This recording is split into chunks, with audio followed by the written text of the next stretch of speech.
अस्सलाम वालेकुम नाज़रीन, मैं हूँ रियाद अजीज़ और प्रोग्राम है फ़ॉरेन पॉलिसी विद रियाद अजीज़। नाज़रीन, अफ़गानिस्तान से पाकिस्तान के ताल्लुकात कभी भी बहुत ज़्यादा अच्छे नहीं रहे और अफ़गानिस्तान वो वाहिद मुल्क है दुनिया का जिसने बहुत आखिर में जाकर पाकिस्तान को तस्लीम किया। तो इब्तिदा ही से अफ़गानिस्तान से पाकिस्तान के ताल्लुकात बहुत ज़्यादा अच्छे नहीं रहे। उसके बाद इसमें मुख्तलिफ़ अदवार आए और उसमें थोड़ी सी ताल्लुकात में बेहतरी भी आई, लेकिन ज़्यादातर अफ़गानिस्तान और पाकिस्तान के ताल्लुकात कशीदा ही रहे हैं मुख्तलिफ़ हवालों से। उसमें जो वहाँ पर रशियन एग्रेशन है वो दौर भी है, उसके बाद तालिबान की हुकूमत का गुज़िश्ता तालिबान की हुकूमत का दौर है और मौजूदा तालिबान की हुकूमत का दौर है। इस दौरान जो फ़ॉरेन फोर्सेस ने इन्वेड किया उसके हवाले से भी ज़ाहिर एक तारीख़ है। तो पाकिस्तान और अफ़गानिस्तान के ताल्लुकात के हवाले से, ताल्लुकात में कशीदगी के हवाले से, सरदमौरी के हवाले से हम आज के प्रोग्राम में गुफ्तगू करेंगे।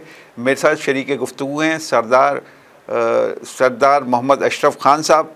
सरदार साहब माहिर हैं बैनुल-अक़वामी उमूर के और इसके अलावा आप मईशत के हवाले से भी मुतअद्दिद कॉलम और मुख्तलिफ़ तहरीरें इनकी मौजूद हैं जो आप तक पहुँचती रहती होंगी। मैं इनसे गुफ्तगू का आगाज़ करता हूँ। अस्सलाम वालेकुम जनाब। अशरफ खान साहब, पहले तो ये बता दीजिए कि आप क्या समझते हैं कि अफ़गानिस्तान और पाकिस्तान के ताल्लुकात की कशीदगी की बुनियादी वजह क्या है? क्योंकि मैं इब्तिदा की बात कर रहा हूँ ना, कि इब्तिदा ही से बहुत आखिर में जाकर अफ़गानिस्तान ने पाकिस्तान को कबूल किया था, ये तस्लीम किया था बैनुल-अक़वामी सतह पर। अच्छा, ये आपने खुद ही एक्चुअली वो जो बुनियादी बात थी वो खुद ही आपने कर ली। ये बात सही है कि अफ़गानिस्तान हमारा पड़ोसियों में और मुसलमान मुल्कों में पहला मुल्क था जिसने पाकिस्तान को तस्लीम ही नहीं किया पहले दिन ही। चाहे ईरान ने तस्लीम किया, दूसरों ने किया, उन्होंने कहा नहीं, हमने नहीं, उन्होंने तस्लीम नहीं। तो ये तो बात सही है कि ये कहना कि पाकिस्तान और अफ़गानिस्तान के साथ ताल्लुकात कभी भी ठीक थे, नहीं है, सही नहीं है, कभी भी ठीक नहीं थे। बेहतरी तो कभी आई है ना, गुज़िश्ता तालिबान के दौर में बहुत बेहतरी आई थी। नहीं, मैं आपको बताता हूँ। अच्छा, इसमें थोड़ा सा एक क्लियर कर दें, वो जो पाकिस्तान को तस्लीम नहीं किया अफ़गानिस्तान ने, रीज़न क्या थी अफ़गानिस्तान के पॉइंट ऑफ व्यू से? देखिए, अफ़गानिस्तान जो है वो पाकिस्तान के आधे हिस्से को अपना मुल्क समझता है। वो कहता है पेशावर तक तो हमारा है, बल्कि अटक तक हमारा है। अच्छा, तो उसे आगे तुसी अपना मुल्क बना लो, वहाँ तक तो हमारा है। अच्छा, ये जो बात है ये दोस्त मोहम्मद के ज़माने से भी थी, ज़ाहिर शाह के ज़माने में भी थी, और जो बाद में उनका अफ़गान सदर बना था, जिसके बाद वो आ गए रशियंस आ गए, उस वक्त भी थी। अच्छा, ये तो हो गई पंजाब की बात ना, कि अटक तक हमारा है।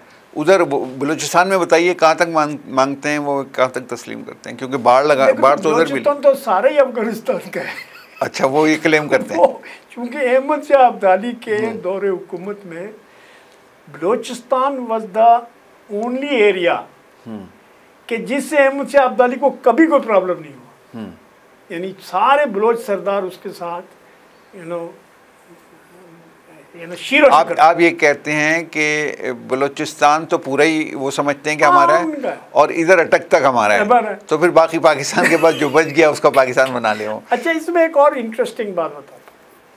अभी मैं आजकल वो उसकी तमीम अंसारी की किताब पढ़ रहा हूँ, games without rules. It is about the history of Afghanistan. एक ऐसे स्कॉलर ने जो वर्ल्ड रिनाउंड स्कॉलर है, उसने पहली दफ़ा अफ़गानिस्तान पर किताब लिखी है और वो पूरी ने खुद भी अफ़गानी है, कंधार से, माँ उसकी अमेरिकन है, बहुत बड़ा स्कॉलर। उसने इस्लामी हिस्ट्री पे भी किताब लिखी। उसकी बड़ी इंटरेस्टिंग बात है, उसने कहा यार ये अफ़गानिस्तान को कभी किसी ने सीरियस लिया ही नहीं, क्योंकि यूनानियों से लेके उनके क्या नाम है चीनियों को, वो जो तातारी हैं, उनसे लेके हर मुल्क ने अफगानिस्तान को तो फतह किया। ये जो कह रहे हैं ना कि अफगानिस्तान फतह के काबिल नहीं है, ये हर एक ने फतह किया है। अच्छा, लेकिन इम्पोर्टेंस नहीं दी, नहीं, रिटेन नहीं कर सके। कोई एक भी इसीलिए आप अफ़गानिस्तान में देखेंगे कि यूनानी कल्चर के लोग भी आपको मिलेंगे, चाइनीज़ कल्चर के लोग भी मिलेंगे, ईरानियन कल्चर के लोग। और अफ़गानिस्तान एज ए रियासत जो है वो एस्टेब्लिश हुआ है अहमद शाह अब्दाली के दौर में। उससे पहले ये छोटे छोटे ये ना, इसका हर गांव एक अफ़गानिस्तान है, हर गांव का हर कबीला या छोटा मोटा जो यूनिटी है गांव की सतह पर अफ़गानिस्तान है। तो ये उसने तमीम अंसारी ने लिखा और बड़ी इंटरेस्टिंग बात लिखी है कि वो मुल्लाओं का क्या रोल है, दूसरों का क्या रोल है। पाकिस्तान ने भी अनफॉर्चुनेटली अफ़गानिस्तान को कभी भी सीरियस नहीं लिया, एक रियासत के तौर पर, एक मुल्क के तौर पर, एक कंट्री के तौर पर सीरियस नहीं लिया। क्या मुराद क्या है? इसलिए नहीं लिया। इससे मुराद क्या है? इससे मुराद ये है कि आपने उनके साथ relationship, state to state relationship establish करने के बजाय आपने उसको अफ़गान हिस्ट्री के पिछले एतबार में अंग्रेज़ों के पॉलिसी को अपनाया, यानी पख्तूनों को डिवाइड करके उनके साथ, तो उसके नतीजे में और गैर पख्तूनों का जो फ़र्क। आप ये कह रहे हैं कि रूलिंग पार्टी से सिर्फ ताल्लुकात बनाने की कोशिश की, लेकिन नहीं तो फिर स्टेट टू स्टेट से क्या मुराद है? कैसे बनाएगा स्टेट? पहली बात तो ये है कि आप सोचो कि पाकिस्तान बनने के बाद प्रेसिडेंट दाऊद के दौर में जो अंग्रेज़ों के और अफ़गानिस्तान के दरमियान जो डिविडेंड लाइन है वो उसको अफ़गानिस्तान मानता नहीं है। अफ़गानिस्तान के किंग ज़ाहिर शाह के अयूब खान के ज़माने में कोशिश होती रही कि इसको हम किसी तरह नॉर्मलाइज कर लें कल्चरली। चूँकि देखिए एक बड़ा इंटरेस्टिंग सिचुएशन है कि वो है कि बड़ी तादाद में जो पश्तो स्पीकिंग अफ़गान्स हैं वो पाकिस्तान में रहते हैं, वो पाकिस्तान के इस टेरिटरी में रहते हैं। बल्कि जो दोस्त मोहम्मद था जिसको अंग्रेज़ कैद करके ले गए थे और बाद में अंग्रेज़ों की 3000 फ़ौज कत्ल होने के बाद उसको छोड़ा और दोबारा उसको वापस अफ़गानिस्तान का अमीर बनने दिया, वो तक जो है उसने अफ़गानिस्तान को इकट्ठा करने की कोशिश की। लेकिन उसने ये किया कि पेशावर उसके लिए सबसे बड़ा काम था कि यह पेशावर मेरे पास नहीं है। तो ये तो मैं तो इसकी बात करूं जो तमीम अंसारी कह रहा है, लेकिन वाक़याती शहादत भी कुछ ऐसे ही है। पाकिस्तान एज ए स्टेट जो है वो अफ़गानिस्तान को राम करने में, टेम करने में, नॉर्मलाइज करने में फेल हो गई है। ज़ाहिर शाह के ज़माने में अयूब खान का, क्योंकि अयूब खान भी पठान था, तो उनके अपने, देखिए मेरा क्वेश्चन ज़रा इस्टेब्लिश होने दीजिए। उनके अपने वॉर लॉर्ड्स की पॉलिसी ये रही कि जो गवर्नमेंट आ जाए उसको सपोर्ट करो, चाहे वो फॉरेन गवर्नमेंट हो, चाहे वो लोकल गवर्नमेंट हो, तालिबान की गवर्नमेंट हो, क्योंकि उनके अपने भत्ते और दीगर मामलात हैं, मुझसे बेहतर आप जानते हैं। तो अगर वॉर लॉर्ड्स ही को राम करना है तो फिर पाकिस्तान कैसे एक स्टेट के तौर पे अफ़गानिस्तान के साथ हालात को और ताल्लुकात को नॉर्मलाइज कर सकता है? देखिए हमारा तो बड़ी ट्रेजेडी है कि हम पाकिस्तान के अंदर भी अपनी कौम के लोगों को भी यूनाइट नहीं रख सके। हम उनके मामलात को भी समझने की सलाहियत, या तो सलाहियत से महरूम हैं या हमने कोशिश ही नहीं की कि समझा जाए कि यार मसलन मैं किसी मीटिंग में या किसी महफिल में हम थे, उसमें काफ़ी बड़े बड़े लोग थे, बड़े लोगों से मुराद बड़े लोग वही जो GHQ वाले लोग भी थे। तो मैंने उनसे कहा यार वो मैं पढ़ रहा था अहमद शाह अब्दाली की सोने उमरी जो एक सिख ने लिखी है, तो उसमें उसने एक बड़ी मज़े की बात की है कि उसने लिखा कि Balochistan was part of Afghanistan of Ahmad Shah Abdali, और अहमद शाह अब्दाली को सारी सल्तनत में कहीं अगर कोई प्रॉब्लम हुआ तो होगा, लेकिन अफ़गानिस्तान बलूचिस्तान में नहीं हुआ, क्योंकि जितने बलोच लीडर थे वो उसको बहुत मोहब्बत करते थे उससे और वो भी उनसे। तो मैंने उसमें उसने लिखा कि वजह क्या थी? वजह ये थी कि वो बलोच लोगों की, बलोच लीडरों की इज्जत करता था, यानी he used to pay them huge respect. ये तो हिस्ट्री सरदार साहब, ये तो हिस्ट्री। देखिए मैं अभी डी ट्रैक हो रहे हैं, हम अफ़गानिस्तान की हिस्ट्री पे चले गए, ताल्लुकात पे बात कर रहे हैं।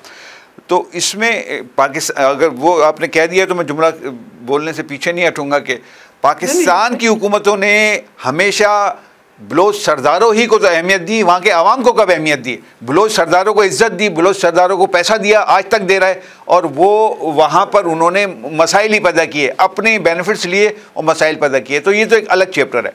वापस आ जाते हैं अफगानिस्तान पे। ये बताइए सर कि आज तालिबान की हुकूमत है, तालिबान को पाकिस्तान, एक हिस्ट्री है कि पाकिस्तान ही में ट्रेन किया गया, पाकिस्तान ही में बनाया गया, फिर उन्होंने पहली दफ़ा अफ़गानिस्तान में जब हुकूमत कायम की उसके पीछे भी पाकिस्तान की बहुत ज़्यादा इन्वॉल्वमेंट शामिल थी।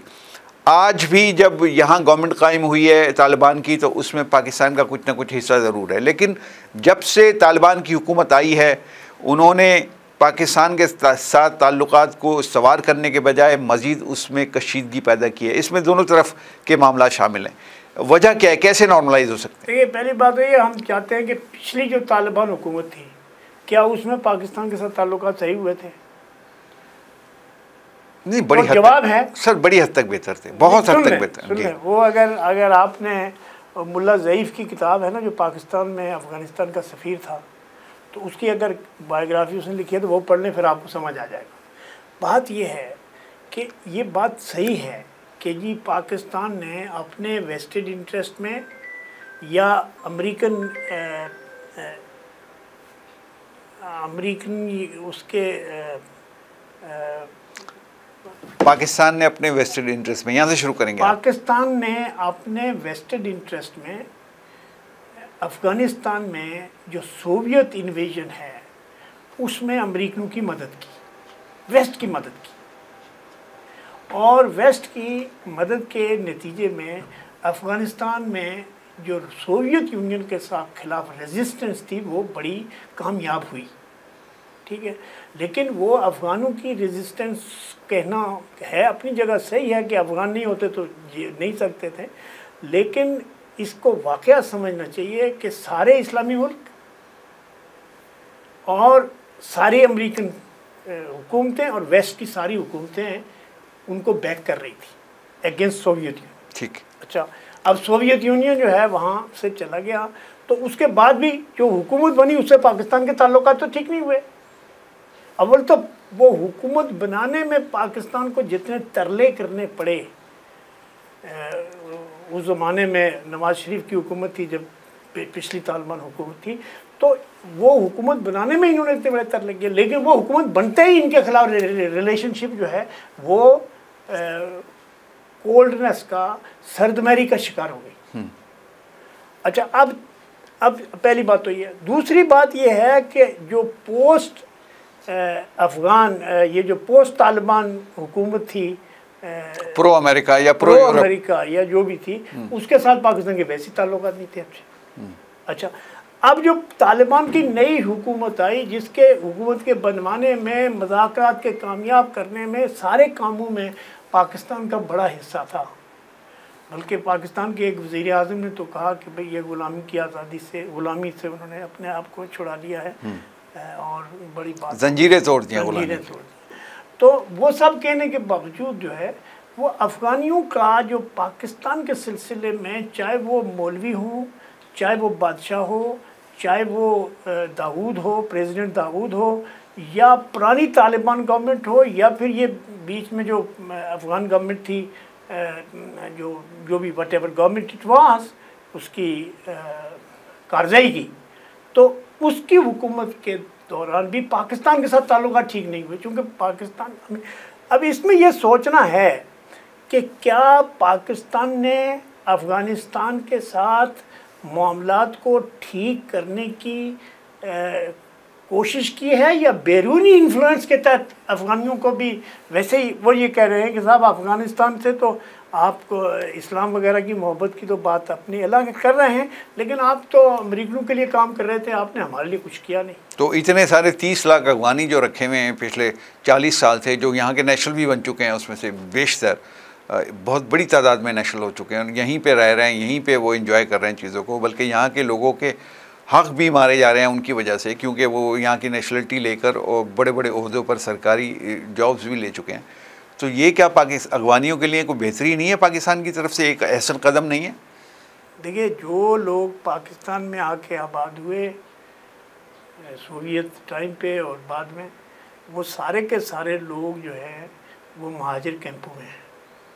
ठीक है, पाकिस्तान ने क्या किया? नहीं, महाजिर कैंपों में सारे नहीं हैं सर, माजरत के साथ सर, उन्होंने यहाँ पे शनाख्ती कार्ड बनवाए, ज़िया-उल-हक ने अपने रेफरेंडम के लिए उनको बिल्कुल खुला छोड़ा। सर मैं एक तारीख की बात कर दूँ, ज़िया-उल-हक, जनरल ज़िया-उल-हक के दौर में जब रेफरेंडम हुआ तो उसने रेफरेंडम में वोट डालने के लिए सारे अगवानियों के शनाख्ती कार्ड पाकिस्तान के बनवाए और उन्हीं अगवानियों ने जनरल ज़िया-उल-हक को वोट डाला।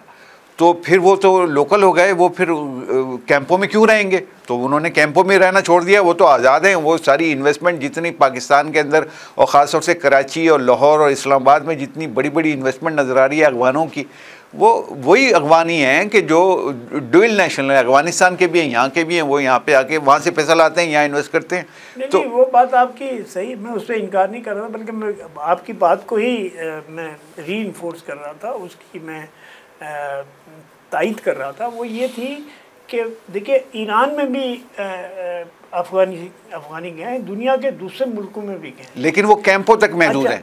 वो कैंपों तक। पाकिस्तान ने क्या किया कि पाकिस्तान ने एक भाईचारे की एक नई दुनिया ईजाद की कि ये जो इस्लामी भाईचारा है, तो हमारी चूंकि मदीना की रियासत है, जो कुछ मदीने की रियासत है वो आपको तो पता ही है। ठीक है, उसके बारे में फिर कभी बात हो सकती है कि ये वाकई हाँ, मौजूद भी नहीं है हमारा। अच्छा देखिए, वो मिसाल गाएंगे कि अफगानियों को छोड़ दिया खुला। वो जो आपने बात किया कि पॉलिटिकल रीजंस पे आपने अफगानियों को खुला छोड़ दिया, अफगानियों से और जो इंटरनेशनल एड आज तक अफगानियों के नाम पे आ रही है, जो जिसको आप कंट्रोल कर रहे हो अभी भी आज के दिन तक भी जो भी अफगान इमिग्रेंट हैं उसमें थोड़ा बहुत कमी होती है तो आप कोई न कोई चाबी देते हो, पकड़ दकड़ शुरू करते हो, फिर वो कहते हैं नहीं हमारे को और पैसे दें, इनको आप रहने दो। तो एक तो ये बात है कि हम अफगान जो, अच्छा सवाल ये है कि वो अफगान जिन्होंने यहाँ के आके सरमाया लगाया, यहाँ आके शनाख्ती कार्ड लिया, वहाँ यहाँ आके रह रहे हैं, क्या वो पाकिस्तान से मोहब्बत करते हैं? कतई नहीं करते। तो कतई नहीं। यही है ना मेरा ख्याल है कि आखिर वो जो आपके घर में आके रहे हैं, जिनको आपने कहा जी हमारे भाई हैं, अंसार हैं, हम अंसार हैं और वो महाजिरीन हैं, ये इस्लामी भाईचारा, इस्लामी टच आपने दिया।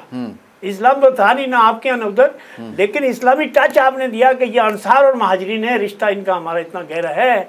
और फिर आपकी जो नज़र थी वो ये थी कि आप सेंट्रल एशिया तक आप जाना चाहते थे, जो वेस्टर्न एरिया में पाकिस्तान की नीयत ये थी कि जी जो हमें डेप्थ हो मगरब में। तो जनरल हमीद गुल के दौर में अफगानिस्तान को पाकिस्तान का 5वां सूबा कहा गया। मतलब वो जो स्ट्रेटेजिक डेप्थ वाली बात आप कर रहे हैं, मैं उसी हवाले से बात कर रहा हूँ। वो एक तारीखी जुमला है जनरल हमीद गुल के नाम के हवाले से माना जाता है। पॉलिसी थी स्ट्रेटेजिक डेप्थ कि पाकिस्तान को इधर जाना है और 5वें सूबे की पॉलिसी सर, 5वें सूबे की पॉलिसी, मतलब वो पाकिस्तान ने भी कुछ बहुत ज़्यादा अच्छा नहीं किया। लेकिन अब ये बताइए करंट सूरत हाल में जब तालिबान की हुकूमत वहाँ पे है, जब हालात दिन ब दिन कशीदा होते जा रहे हैं, उधर टीटीपी पाकिस्तान पर हमले कर रही है, वो अपनी सरजमीन इस्तेमाल करने दे रहे हैं अफगान तालिबान उनको, तो कैसे ताल्लुकात नॉर्मलाइज हो सकते हैं?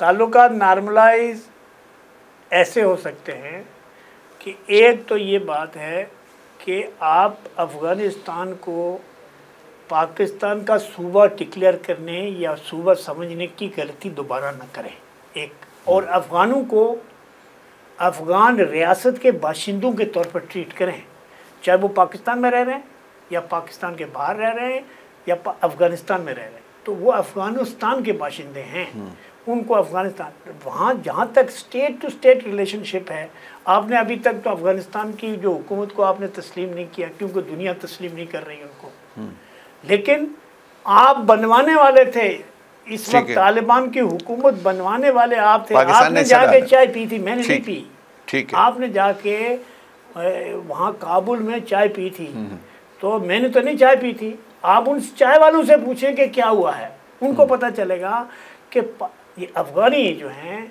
वो इंटरनेशनल रिलेशन में बेशक पाकिस्तान को यूज़ करते हों या ना करते हों, वो पाकिस्तान को सस्पिशन की निगाह से देखते हैं कि ये लोग सही नहीं हैं, चाहे कुछ भी हो, कोई हुकूमत। इवन इमरान खान की हुकूमत को मैं आपको बताऊं, इमरान खान ने जिसने ये कहा कि अफ़गानिस्तान हमारा ये है वो है, और बड़े तादाद में उन्होंने जो मिलिटेंट थे उन्होंने पाकिस्तान आके यहाँ आबाद भी हो गए दोबारा।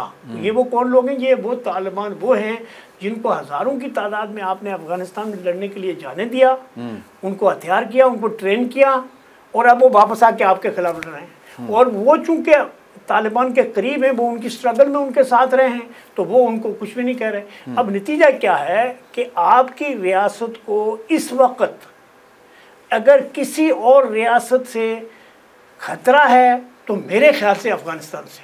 क्यों कि अफ़गानिस्तान के अंदर वो तमाम जिहादी ग्रुप्स बैठे हुए हैं जिनकी नज़र पाकिस्तान पे है, और वो पाकिस्तान को डिस्टेबलाइज करने के लिए नहीं, ख़त्म करने के लिए कुछ भी करने को तैयार है। कुछ भी कर। अच्छा, तो इसमें एक और बड़ा सीरियस मसला है कि आप ये कहते हैं अफ़गानिस्तान यहाँ अटक तक क्लेम करता है, उधर पूरा बलूचिस्तान मांगता है।